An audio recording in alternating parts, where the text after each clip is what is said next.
Ahee, mina iza swaka chauke aka YouTube channel swaka chauke TV.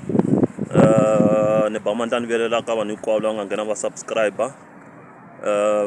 Ya hi ndlela yo fana na yaleyo. Namuntlha ni lava ku vulavula ngopfu hi Mayengani na Gagash. But before ni vulavula hi Mayengani na Gagash, ni kombela ku rhanga ni kombela ku tisola aka ni vini post tolo aka Facebook page ya swaka chauke. Laha ni nga vulavula hi qambi yo fana na DJ Mateki. Ya so namuntlha ni vini kuma call kusuka ka DJ Mateki va kombisa ku ka va nga khomekangi kahle hi post leyi ni nga yi posta aka Facebook.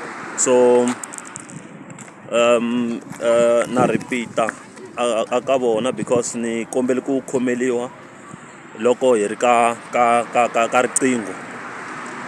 Yeah, so na tlhela ni swi repeat futhi ka DJ Mateki.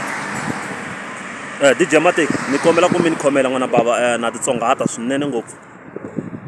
Ni titsongahata ngopfu swinene, na chava ku holova na qambi tanihi ku eminkarhini yo tala xilo xin'wana na xin'wana lexi ni xi endlaku ka Facebook kumbe aka YouTube xi va xi ri na tiqambi andzeni, ma swi vona. So ni kombela mi ni khomela swinene DJ Mateki ka maendlelo ma mina ma rhongo lama ni nga fika ni va na mona ivi ma fika ma mi khudlunya. Ni kombela mi ni khomela swinene ngopfu, ni titsongahata ngopfu ene ni vula leswi swi kha swi suka andzeni ka mbilu ya mina.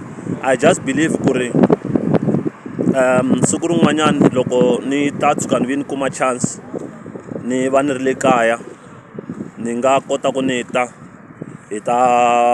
kombela sorry straight mi kha mi ni vona straight ematihlweni hi ndlela yo fana na yaleyo. So handleni ka sweswo a hi ngheneni ka munhu wo fana wo njhe Gagash na Mayengani the president. My first video loko ni ta vulavula hi Gagash na Mayengani ni teri Mayengani na Gagash a tirhisa Mr Post ku replace Mayengani. So sweswi ku ya va na problem leyikulu because Gagash se u kumile original. Ni nga vuli straight ku Mr Post i copy kumbe i yini, kambe ni ringeta kombisa timhaka ta ku Mr Post a tirhisiwa aka xiyimo lexi a ku fanele ku tirhisiwa Mayengani eka xona.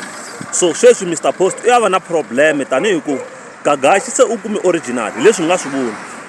Ni ku ri swi ta tika ku Mr Post va n'wi buka aka tigigi leti nga ta va ti ri na Gagash kumbe leti nga ta organiziwa hi Gagash, because Gagash u ta va a ri na Mayengani loyi a nga original. That's what I said.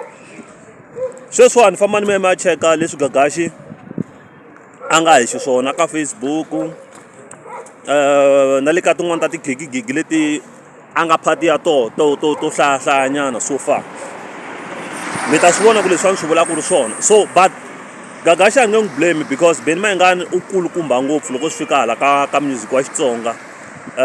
Ene u na masi kulukumba ngopfu, u na fan base yin'wana ya le henhla ngopfu misalawa. So Gagash u swi voni ku loko o partnera na Mayengani it will go far. And remember tigigi leti Gagash a